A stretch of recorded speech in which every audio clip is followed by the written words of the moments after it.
여러분, 안녕하세요. 오늘 우리가 함께 파헤쳐 볼 주제, 바로 지금 대만 사회 전체를 들썩이게 만들고 있는 아주 뜨거운 감자, 국가보안법 개정안입니다. 이게 사실 단순히 법조항 몇 개 고치는 문제가 아니거든요. 국가가 안보를 튼튼하게 지키는 것과 우리 개인의 소중한 자유를 지키는 것, 과연 이 둘 사이에서 어떻게 아슬아슬한 줄타기를 해야 할 것인가에 대한 아주 본질적인 이야기입니다. 오늘 아주 흥미진진한 심층 분석이 준비되어 있으니까요. 끝까지 집중해 주시기 바랍니다. 오늘 우리가 순차적으로 살펴볼 5가지 핵심 포인트들입니다.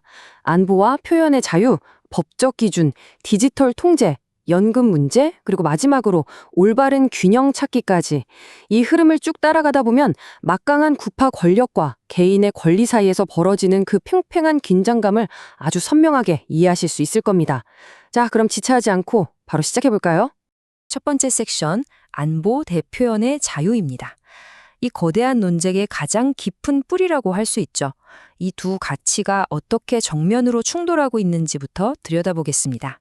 지금 대만 국회에서 벌어지고 있는 이 난리통의 핵심 질문은 딱 이겁니다.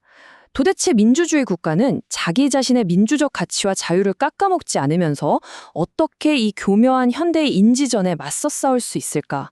사실 우리 모두 공감하시겠지만 요즘 시대의 안보 위협이라는 게 옛날처럼 총, 칼 들고 눈앞에 쳐들어오는 게 다가 아니거든요.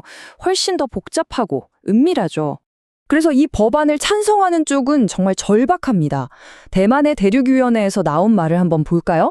인터넷에 떠도는 허위 정보가 지금 중국 공산당의 가장 강력한 무기인데 정작 우리한테는 이걸 통제할 도구가 단 하나도 없다. 그러니까 말 그대로 완전히 샌드백처럼 무방비 상태라는 거예요. 보이지 않는 총알이 날아오는데 방패가 아예 없다는 거죠. 안보를 지키려면 당장 시대에 맞는 새로운 법적 무기가 시급하다. 이렇게 강력하게 호소하고 있습니다. 그런데 말이죠. 반대하는 쪽의 목소리도 만만치가 않습니다. 이들은 이번 개정안이 자칫하면 아주 위험한 트로이 목마가 될 거라고 경고하고 있어요. 겉으로는 국가 안보를 지킨다고 포장하지만 실제로는 정부가 입맛에 안 맞는 정치적 발언들을 맘대로 감시하고 억압할 수 있는 무소불위의 권력을 쥐게 될 거란 얘기죠. 야당 의원들 입에서는 이거 완전 과거 억압적이던 사상 범죄 시절로 돌아가는 거 아니냐, 합법을 가장한 교묘한 검열이다, 이런 매서운 비판이 쏟아지고 있습니다. 자, 이어서 두 번째 섹션, 법적 기준의 재정의로 넘어가 보겠습니다. 제2조와 제7조의 문구가 구체적으로 어떻게 바뀌는지 살펴볼 건데요. 여러분, 법에서 단어 하나가 바뀌는 게 얼마나 무서운 나비 효과를 가져오는지 여기서 확실히 보실 수 있을 겁니다. 정확히 어떤 기준이 바뀌었는지 짚어볼까요? 기존 법에서는 어떤 범죄를 처벌하려면 국가안보를 위태롭게 할 의도가 있었느냐, 즉 이 주관적인 속마음을 입증하는 게 중요했습니다. 그런데 개정안은 이 의도라는 단어를 확 지워버렸어요. 대신 국가안보나 사회 안정을 해칠 우려가 있는 정도라는 객관적인 결과 중심의 기준으로 대체해버렸죠. 사실 이건 진짜 양날의 검입니다. 범죄 입증 자체는 훨씬 쉬워지겠지만 그만큼 법에 걸려들 수 있는 사람들의 범위가 엄청나게 넓어질 수 있다는 뜻이기도 하니까요. 여기서 법안 지지자들이 구멍 뚫린 현행법의 예시로 강력하게 내세우는 사건이 하나 있습니다. 바로 샹더원 대령 사건인데요. 이 대령이 과거에 무려 적에게 항복 서약서까지 써서 서명을 했어요. 그런데도 반역 조직을 적극적으로 주도한 게 아니라 단순히 참여만 했다는 이유로 국가보안법으로는 처벌을 못하고 겨우 부패 혐의로만 기소하는 데 그쳤거든요. 완전 법망을 빠져나간 셈이죠. 그래서 새 법안은 이렇게 조직에 단순히 발만 걸치는 참여 행위 자체도 얄짤없이 범죄로 묶어버리겠다는 겁니다. 하지만 비판론자들은 이 대목에서 서럽게 툭 튀어나온 사회 안정이라는 극도로 모호한 단어에 주목하며 엄청난 우려를 표합니다. 여러분, 솔직히 사회 안정을 해친다는 게 기존이 너무 코에 걸면 코걸이, 귀에 걸면 귀걸이잖아요.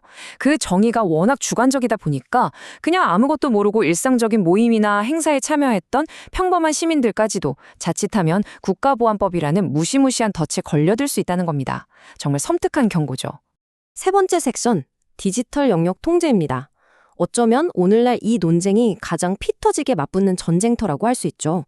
이 안보와 자유의 갈등이 우리가 매일 쓰는 인터넷 세상에서는 어떻게 나타나는지 한번 들여다보겠습니다. 이 개정안 제4조를 보면 내용이 아주 직관적입니다. 인터넷이나 소셜미디어 공간에서 중국 같은 외국의 적대 세력이 대만에 전쟁을 일으키도록 부추기거나 대만의 주권을 훼손하라고 떠드는 글, 영상들, 이거 절대 안 된다. 명시적으로 전면 금지하겠다는 겁니다. 디지털상에서의 공개적인 선동 자체를 싹부터 자르겠다는 아주 강력한 조치입니다. 그럼 이걸 현실에서 어떻게 집행할 거냐? 여기서 정부, 특히 내 정부가 어마어마한 권한을 손에 쥐게 됩니다. 인터넷 서비스 제공업체, 그러니까 각종 포털이나 플랫폼들에게 즉각적인 명령을 내릴 수 있어요. 그 사이트 접속 제한해, 저 컨텐츠 당장 지워, 그 유저 계정 아예 없애버려, 이렇게요. 게다가 요즘 골치 아픈 AI 딥페이크 생성자를 차단하는 건 물론이고요. 심지어 사용자 데이터를 무려 180일 동안이나 싹 다 보관하도록 강제할 수 있게 됩니다. 화면에 보이는 이 숫자, 100만 대만 달러. 이거 엄청난 금액입니다. 만약에 인터넷 기업들이 앞서 말한 행정부의 삭제 명령이나 데이터 보관 요구를 제대로 따르지 않는다? 그럼 최대 이 100만 대만 달러에 달하는 막대한 벌금 폭탄을 맞게 되는 겁니다. 플랫폼이나 기업들 입장에서는 정부 눈치를 안 볼래야 안 볼 수가 없는 어마어마한 재정적 압박이자 족쇄가 채워지는 셈이죠. 바로 이 지점에서 반대 측이 경악을 금치 못하고 있습니다. 야당 의원들은 이걸 두고 과거에 엄청난 논란 끝에 폐기됐던 디지털 중개서비스법이 끔찍하게 부활했다라고 맹비난을 퍼붓고 있어요.